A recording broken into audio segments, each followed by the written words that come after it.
Hey everybody, how are you guys? Back in the bush. A weekend to celebrate for many reasons, I gotta say. Kitties are in the bush. There's Daisy watching the window feeder.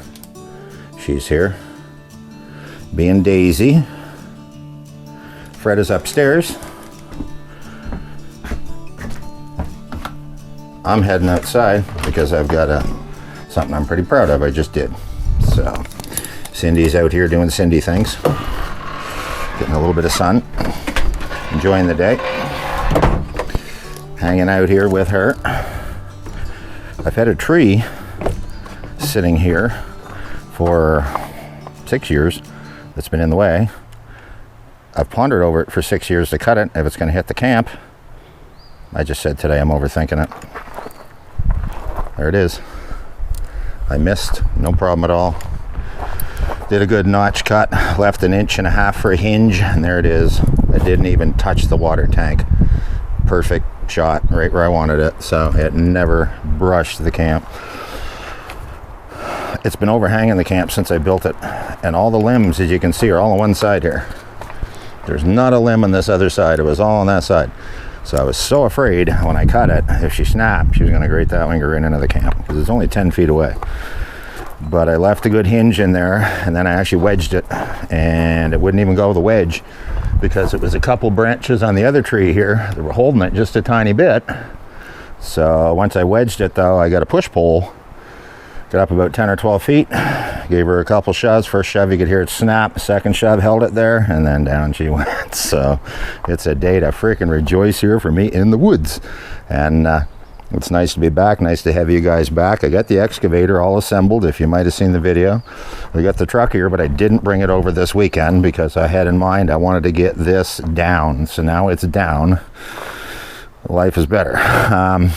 We're going to be putting a swimming pool here in a couple weeks down close to the brook. I'm going to get my rototiller out. I'm going to till the garden, and then I'm going to maybe do a circle down there, just till up a little bit of an area where the pool and that's going to go. But for now, I had to get this tree all cut up first, get it down the ground. I don't know how well my saw is going to cut it. Put a brand new chain on it, and I wedged it. And here, when I had it wedged, I used an axe, my steel axe. I didn't have a Felon wedge, so I actually used an axe and hammered it in. And it wasn't quite enough. I had a little too much left on the hinge here. I still had about 2 inches. I was afraid to cut right into the core, right? And I took the chainsaw, went in this end just to dress it just a bit more, and I hit the freaking axe with the chainsaw. So I got a file here that was okay. It wasn't great. I can probably get I took a few strokes off each cutter. It should cut something. Hopefully I can get this cut up. If not, I'll have to find another chain or something, but hang in there for a bit if you want. I might speed this all up so it's not so boring for you guys. So anyways, nice to have you back again. Hope you enjoyed the excavator video too. That's quite a machine. I did a little cleanup after the video too, for anybody wondering. The hoses and that, I didn't have them quite right. I had the little twist in them and they were looping out around. I've got them running straighter now and got everything looking great. Might even haul it over here in the next couple days. So, but I'll be in touch. But let's cut up some wood.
cutting right crooked. I gotta try to find another chain, but on the saw, it's going right at an angle because one side's duller than the other. Well, I found another chain. Let's see what I can do with this one. If it's any better.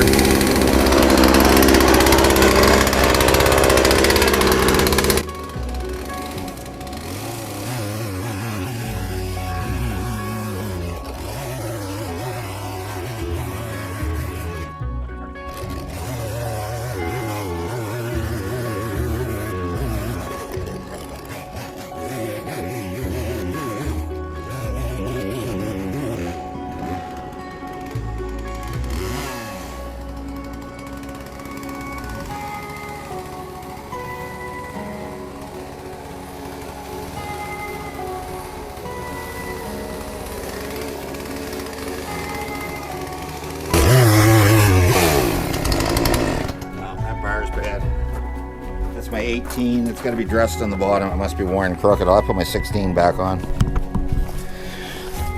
Yeah, that last bar, or the thing that holds your chain, if people know how it's called a bar, on the bottom, it's worn at an angle, so it makes it cut at an angle. I've got a thing at home, a bar dressing tool for sliding up it to dress it, but I don't have it here, so I can't fix it. So I put a 16-inch on that I have here. I don't know how sharp it is. I put a couple strokes through it with a file. It should cut decently to get this tree done, but it's 22 degrees out here right now. Absolutely beautiful out.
Coming, guys. Well, let's try this again. Sharpened it again. Let's see what it does this time. The carburetor's going to be adjusted.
Well, there you go. It's down. Yay. It's cut up. Saw is too dull to take the stump right off the base. Filed it 3 times. I'll tell you, for spruce, this stuff cuts hard. And it's quite a mess here to clean up. So 22, 23 degrees here right now. It's absolutely beautiful out. What a day in the woods. What an unbelievable afternoon here, guys. We are going to clean all this up. We're going to pile all the brush right here, and we're going to take all the wood, we're going to put it around in the wood pile. So it's actually 24 degrees out here right now, Celsius. It just feels like a summer day. So Cindy and I are going to, go ahead, Cindy and I are going to clean this mess up, and we're going to get it kind of all sorted and put away. So I'm not going to film, I think, the whole process of just picking up some wood. So I'll talk to you guys in a little while.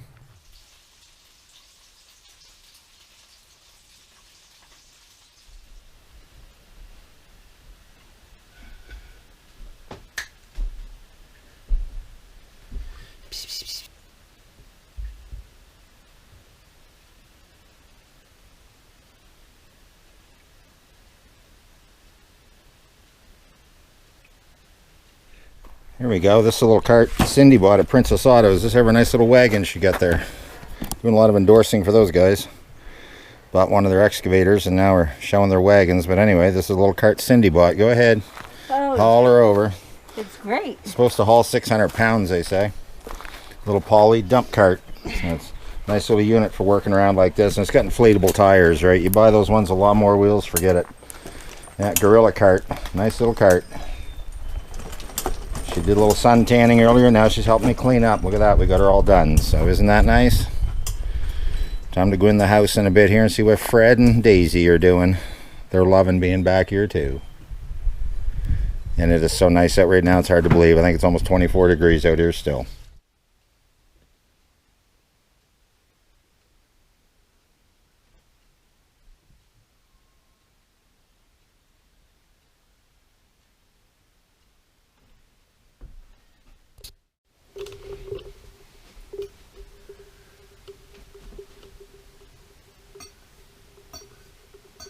What are you doing up there, silly?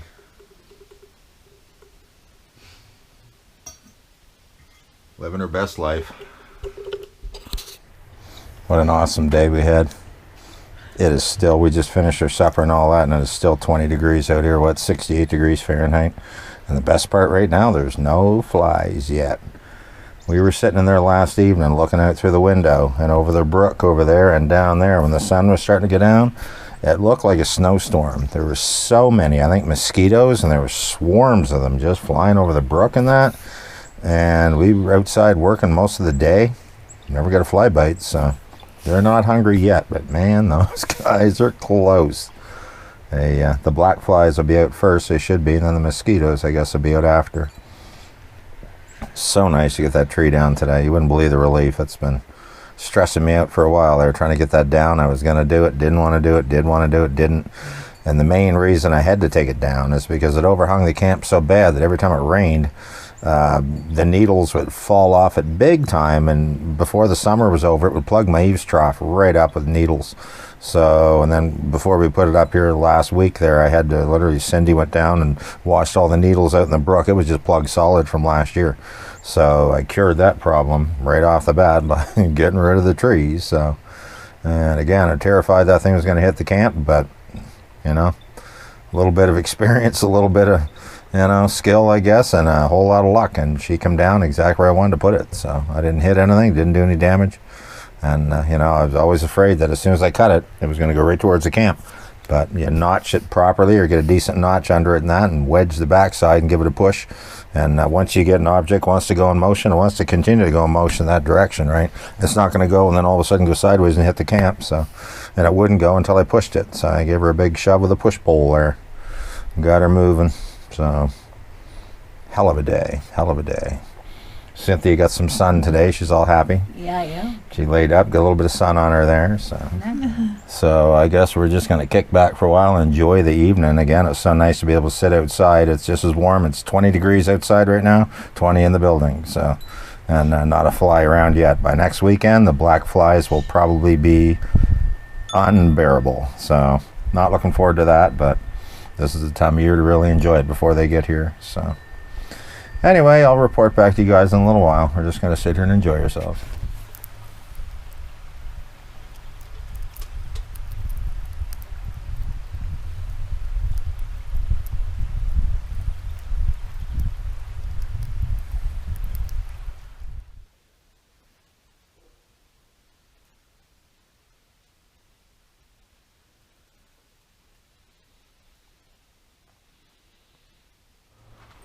Yeah, I was a little disappointed when we got here. I had planned on flipping the switch and having the water all functional this weekend. My water pump pretty well is done like a dinner. It won't build pressure, it will, but it cycles on and off now. It started doing it last fall, and I thought the pump was on the way out. Then when I went to unhook it before winter, the hose going in, I noticed the inlet line had a kink in it. It was pulled because the pump itself takes rubber hose. It doesn't take PEX, and I run PEX plumbing. So I had to get a PEX to hose adapter. You can get a 1/2-inch barb to a 1/2-inch PEX adapter. They're a little piece you can buy, so I ran the PEX hose off of that. But I had about a 3-inch piece of rubber hose, actually garden hose, going from the PEX adapter to the pump. Well, it was coming out underneath the foundation last year in a way, and for 6 years in a way, that it was kinked off. So I noticed that when I went to unhook it last year, and the pump started working bad in the fall. And I noticed that line kinked, and I thought, well, geez, that's all the problem is. I don't think I need a new pump. There's a restriction on the water going to the pump, right, coming into the system from the tank. No, I hooked her all up, come in and flipped the switch here yesterday. The toilet filled up because it rained last week, got about a quarter of a tank of water. But she won't, the kitchen sink, turn the tap on, it comes on and then off and on and then off and on and then off. The pressure switch is on the way out or something. And it's always been borderline big enough anyway. It was an 11 liter a minute pump I bought, so 3 gallons a minute. I should have gone a little bigger initially, where I'm running the hot water also through one pump. So like to take a shower, you're pumping the cold water side, plus you're pumping it through the hot water combined, right? So what I did is I ordered on Amazon a new pump that's 5 gallons an hour. So I went from the 3 gallon up to 5 gallon an hour. So the other one, I guess, it pretty well, it earned its money. It was almost 6 years old. So that'll be here on Monday, the new pump. So I'll be looking forward to getting that hooked up and getting the water system working over here, and hopefully the new one works. It's Sunday morning, hanging out with little Daisy. She loves the bird feeder as much as we do. It's pretty cool. She just sat here most of the weekend on the big old stump here and just kind of hiding around the corner so they wouldn't see her. And she's just wide-eyed all weekend watching those birds. It's kind of cool too. I forgot to tell you guys about this earlier, but on Friday morning, my house, on the back of my house, was like a sun porch with a great big window, and sitting there having a coffee and heard this bang, and a yellowfinch bounced off my window. And Cindy said, oh geez, I hope I didn't hurt that bird, he hit hard. And I went and looked out the window, and that couldn't see anything, so I wasn't concerned about it. But 20 minutes later, I went to go out on the deck in the back. The poor little thing was laying on the deck, right? Little yellowfinch, but he wasn't dead. I picked him up, and I held him in my hands for a few minutes, and he wasn't doing bad, but he was sitting there closing his eyes a bit, and I thought, I hope this little guy doesn't die on me. And anyway, so she got a box. Cindy got a box, put a towel in it and that, and I put a little tiny little lid for a cat food thing with a little bit of water in that, so he'd be all right in there. Then I had to go deliver a tractor, lawn tractor, Friday morning. I had to pick one up before we got ready to come over here. So left him in that box. He was looking okay. This has been well over an hour after he binged the window, right? Normally, though, within 5 minutes they'll fly away. Getting a little worried about him, and then I had to put him in the box out in the deck. And again, had to go into town and back, and it took about an hour. And the whole time I was out in the truck, I was thinking, you know what, I'm probably going to have to go home and bury a friggin' dead bird. Like, what a sucky way to have to start a weekend. Anyway, I come home, and I went down into the backyard. I didn't even go into the house, and I went up around on the back deck, and that where I had the box with him sitting. And he had totally moved, and he looked right alert. He was up standing looking all around, and I thought, geez, you look all right, little fella. And I was quite surprised, and I just went down to put my hand in just beside him on the towel, and he flew away, and he sat up on the branch of I got a great big poplar tree behind the house there. He went up and sat there for probably a half hour in the branch, and you could see a little later on in that he got more active, and then he flew away. So it was an awesome way to start a Friday.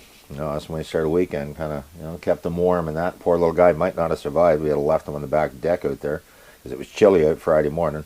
So I held him in my hands and warmed him up a little bit and that. So I guess I saved a bird's life. He even pooped in my hand while I was holding him. So anyway, it was kind of cool though. And we didn't get as much done here in the weekend as I had hoped, but that tree was a big stressful thing that's been just eating at me for 5 years. Because again, the way it was overhanging the camp, and I got her down effortlessly. It wasn't effortlessly, but as flawlessly, I guess I could say. It went down right where I wanted it, so that was a moment to rejoice. So Tuesday, may come back over here and haul the excavator.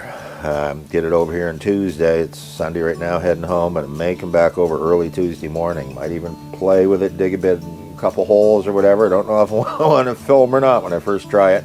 I've never operated anything like this in my life, so could be embarrassing. I don't know. Hopefully not. I work with my hands. I get decent hand-eye coordination and that, so I'm sure I'll figure it out. There'll be a bit of a learning curve, as there is with anything, but most things I try to operate, I don't really have a problem with. So I will keep you guys posted, and if we do haul it over, I'll probably make a little video on that anyway, bringing it over here. And Daisy, she won't be coming over here then, but she loves when these big morning doves come up and sit here because they're a pretty big freaking bird, right? And with her tail just going 100 miles an hour. Fred was sitting here yesterday. He doesn't get into it quite as much. He's sitting over here behind you guys right now. So, but anyway, we're going to shut her down for now from Cindy and I and all that. And you guys have a great day, and like and subscribe, please, if you want. We're building this channel up, and it's coming. So if nothing else, just live simply, remain grateful, and I'll talk to you soon.